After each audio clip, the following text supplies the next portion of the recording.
হারিয়ে যাব একদিন আমি, রব নাই ভুবনে চিরদিন। এই ছেলেকে যদি পরিচর্যা করা যায় তাহলে সে একজন বিশ্বজয়ী মানুষ হবে। আমিন কি কইতে ভুলে গেছেন? এই ছেলের বাড়ি কই? চক্কাশি। এই চক্কাশি মুখস্থ দেখ 10 মিনিট সময় লাগছে আমার। চক্কাশি ভাই একটু বসো। এই চক্কাশির ছেলে, ওর কণ্ঠ আমি ভালো একজন জহরি। আমি বাচ্চাদের কণ্ঠের আওয়াজ শুনলে আমি বুঝি তাকে দেখি কি হবে। এই বাচ্চাটা 200 টাকা নিয়ে আসছে। আমি ওর বাবাকে বলেছি, ওর বাবাকে আমি ডেকেছিলাম, আমি বলেছি অর্ধেক টাকা বেতনে পড়াবো। বলছি না বাবা, তার চেয়েও কম নেবো। এই সবার সামনে বললাম। ওর বাবা 11,000 টাকা 12,000 টাকা বেতন পায়, এর চাইতে একটু কম নেবো। এই জায়গা না আসলে আমার সাথে ওর বাবা কথা বলার সুযোগ পাইতো না। আমাকে ফোনে পাইতে 10 দিন সময় লাগে, ফোনে আমার সাথে কথা বলতে। যারা আমাকে খোঁজে তাদের কাছে জিজ্ঞেবেন। আমার ফোন ধরার জন্য 2 জন লোক আছে, শুধু আমার ফোন ধরে 2 জন লোক। অথচ এই কাইম মোল্লা না খেয়ে থাকতো। এই কোরআনের কারণে আল্লাহ রাব্বুল আলামিন আমাকে এত দূর পর্যন্ত পৌঁছাইছে। জোরে বলেন সুবহানাল্লাহ। আমি আগেও শুনছেন, এখন শুধু রায়হানের পাশে বসে রায়হানের একটা গজল ও গাচ্ছে, আপনারা শুনেন, শুনলে আশ্চর্য হবেন। বাবা হারিয়ে যাব শুধু প্রথম মুখটা বলো। হ্যাঁ বলো। আসসালামু আলাইকুম রাহমাতুল্লাহি ওয়া বারাকাতুহু। ঠোঁটের সাথে লাগাইস। হারিয়ে যাব একদিন আমি, রব নাই ভুবনে চির।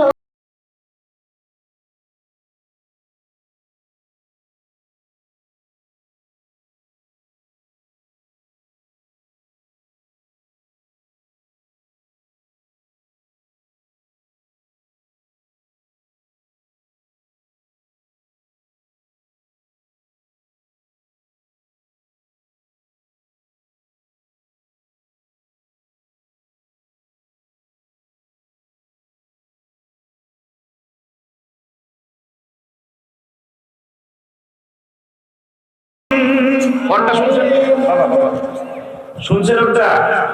এখন বিশ্বজয়ী হাফেজের মুখে শুনুন, মনে হবে যে কপি পেস্ট। সুবহানাল্লাহ বলবেন না? এখন বিশ্বজয়ী কাহিনীটা শুনেন, মনে হবে কপি পেস্ট। কপি পেস্ট বুঝেন? যারা মোবাইল চালায় আর ভালো বোঝে কপি পেস্ট।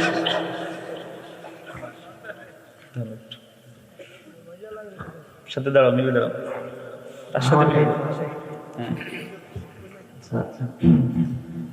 হারিয়ে যাব একদিন আমি, রব নাই ভুবনে চিরদিন। হারিয়ে যাব একদিন আমি, রব নাই ভুবনে চিরদিন। আপনারা যেভাবে বসে আছেন মনে হচ্ছে যে এভাবে গাওয়া যায় না আসলে। আপনারা সবাই যদি একটু মন খুলে এতটুকু তো গাওয়ায় যে সবাই হারিয়ে যাবো না একদিন, কেউ কি থাকবো? তাহলে বলতে পারেন না, যেহেতু সত্য কথা, সত্য তো সবাই বলতে পারে। হারিয়ে যাব একদিন আমি, রব নাই ভুবনে চির।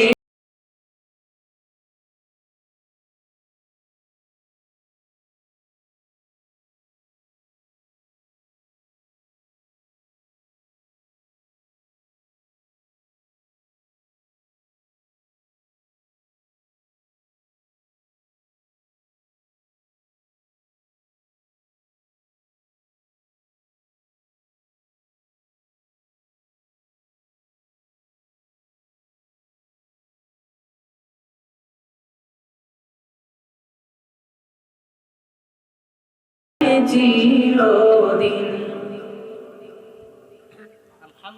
বলেন না আলহামদুলিল্লাহ। আপনাদের এই ছেলেটার নাম কি বলো?